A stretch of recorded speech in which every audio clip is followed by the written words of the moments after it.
a leather wallet, a faded photograph, an old military ID. When Barron Trump stumbled upon these items on a New York City sidewalk, he had no idea he was about to change a veteran's life forever. What started as a simple act of returning lost property turned into an unexpected journey of compassion and discovery. As Barron traced the wallet's owner, he uncovered a story of love, loss, and resilience that would touch hearts across America. Barron Trump strolled down a quiet New York City street, his mind wandering to the day ahead. The bustling city seemed to fade into the background as he walked, lost in thought. Suddenly, something caught his eye. A small, dark object lying on the sidewalk. As he approached, he realized it was a worn leather wallet. For a moment, Barron hesitated. Should he pick it up? Leave it where it was? His hand hovered uncertainly as he considered his options. Curiosity won out, and he carefully lifted the wallet from the concrete. The leather was soft and well worn, telling a story of years of use. Barron glanced around, half expecting to see someone rushing back to claim their lost possession. But the street remained quiet, leaving him alone with his find. With careful fingers, he opened the wallet. Inside, he found a faded photograph, its corners bent and worn. The image showed a young woman with a bright smile, her eyes full of life. Next to it, tucked into a plastic sleeve, was an old military ID card. A few crumpled bills completed the wallet's contents. Barron's mind raced. He could easily drop the wallet off at a police station or lost and found. It would be the simplest solution, requiring little effort on his part. But as he studied the photograph again, something tugged at his heart.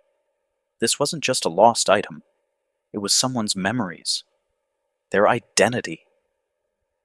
He turned the military ID over in his hands, noting the name and details. The photograph of the young woman drew his gaze once more. Who was she? A wife? A sister? A friend? The questions multiplied in Barron's mind, each one fueling his growing curiosity. In that moment, standing on a New York City sidewalk with a stranger's wallet in his hands, Barron made a decision. He wouldn't just turn it in and walk away. He would try to find the owner himself, to return not just a lost item, but a piece of someone's life.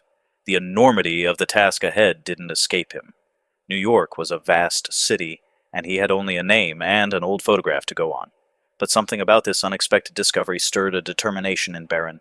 He tucked the wallet carefully into his pocket, his mind already formulating a plan. As he continued down the street, his steps now had purpose. What had started as a simple walk had turned into the beginning of an unexpected journey. Barron didn't know where this path would lead him, but he was determined to see it through. Little did he know that this small act of kindness would set in motion a chain of events that would change not only his life, but the life of a stranger he had yet to meet. Have you ever wondered how a simple object can bridge vast distances between strangers? As Barron clutched the worn leather wallet, he had no idea that his next move would lead him into the heart of a community he'd never truly understood before. The journey ahead would reveal just how interconnected our lives can be, even in a city of millions. Barron's first stop was the local police station. The bustling precinct was a far cry from the quiet street where he'd found the wallet. As he approached the front desk, he felt a mixture of nervousness and determination. The officer on duty, a seasoned veteran named Rodriguez, listened patiently as Barron explained his situation. "You're doing a good thing, kid," Officer Rodriguez said, a hint of admiration in his voice. "But lost wallets? We get dozens a day. Your best bet might be checking with the local veterans centers. That military ID could be the key." Barron nodded, grateful for the advice. As he stepped back onto the street, he pulled out his phone, quickly searching for nearby veterans centers. The list was longer than he'd expected, each one a potential lead in his search. The first center was a bust, the second and third too. With each visit, Barron's hope dimmed a little, but his resolve only grew stronger. He showed the military ID to staff members and visitors alike, describing the wallet and its contents in painstaking detail. Some listened politely, others with genuine interest, but no one recognized the name or face. By the time Barron reached the fourth center, the sun was starting to dip low in the sky. The weight of the wallet in his pocket felt heavier with each step. As he pushed open the door, he wondered if this would be another dead end. The common room was filled with the low hum of conversation and the clinking of coffee cups. Barron approached the reception desk, his well-rehearsed explanation ready on his lips. As he spoke, describing the wallet and its contents, he noticed an elderly man at a nearby table perk up, his attention drawn by Barron's words. The man stood slowly, his movements careful and deliberate. He made his way over to Barron, his eyes fixed on the military ID in the young man's hand. "Excuse me," he said, his voice rough with age. "Did you say that wallet had a picture of a young woman in it?" Barron's heart leapt. "Yes, sir," he replied, trying to keep his excitement in check. "Do you know who it belongs to?" The old man's eyes misted over. "I believe," he said softly, "that wallet belongs to me. My name is Thomas, and I lost it weeks ago. I never thought I'd see it again." As Barron carefully handed over the wallet, he felt a rush of emotion. His search had led him here, to this moment, connecting him with a stranger whose life story was about to unfold before him. Little did he know this was just the beginning of a journey that would touch both their lives in ways neither could have imagined. Sometimes the most valuable things we lose aren't measured in dollars and cents. When Thomas opened the wallet, Barron realized he was about to witness a reunion far more precious than he'd imagined. What treasures lay hidden within those creased leather folds? Thomas's hands trembled as he accepted the wallet from Barron, his weathered fingers tracing the familiar contours of the worn leather.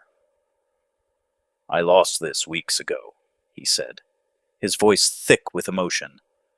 "I thought it was gone forever." The old veteran's eyes met Barron's, a mix of gratitude and disbelief shining in them. For a moment, Thomas simply held the wallet, as if afraid it might disappear if he opened it. Barron watched, his own heart racing with anticipation. Finally, with a deep breath, Thomas slowly unfolded the wallet. His fingers moved deliberately, almost reverently, as he reached for the photograph tucked inside. As he pulled it out, tears began to form in his eyes. Barron leaned in, curious about the image that held such power over the old man.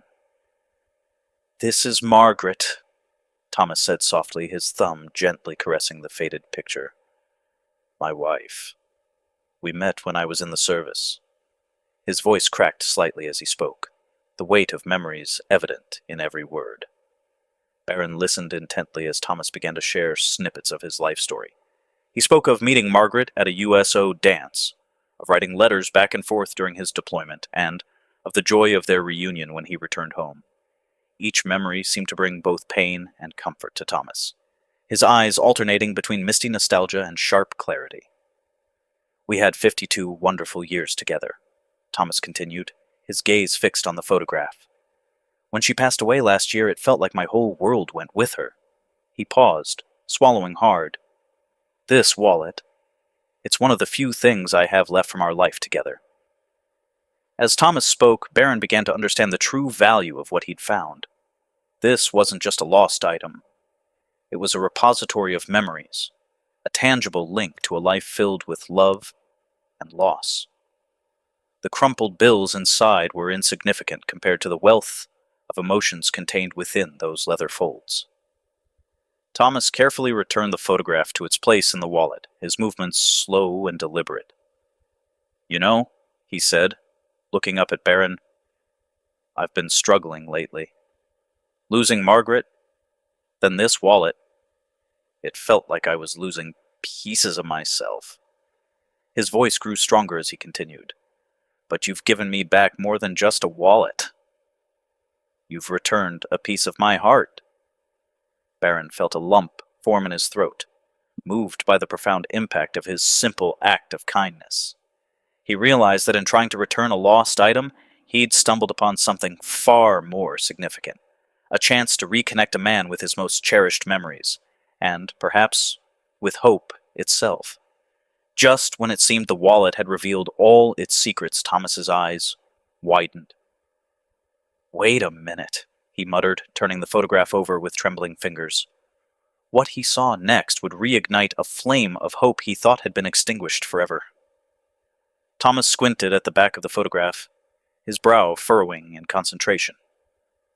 "I've never noticed this before," he said, his voice barely above a whisper.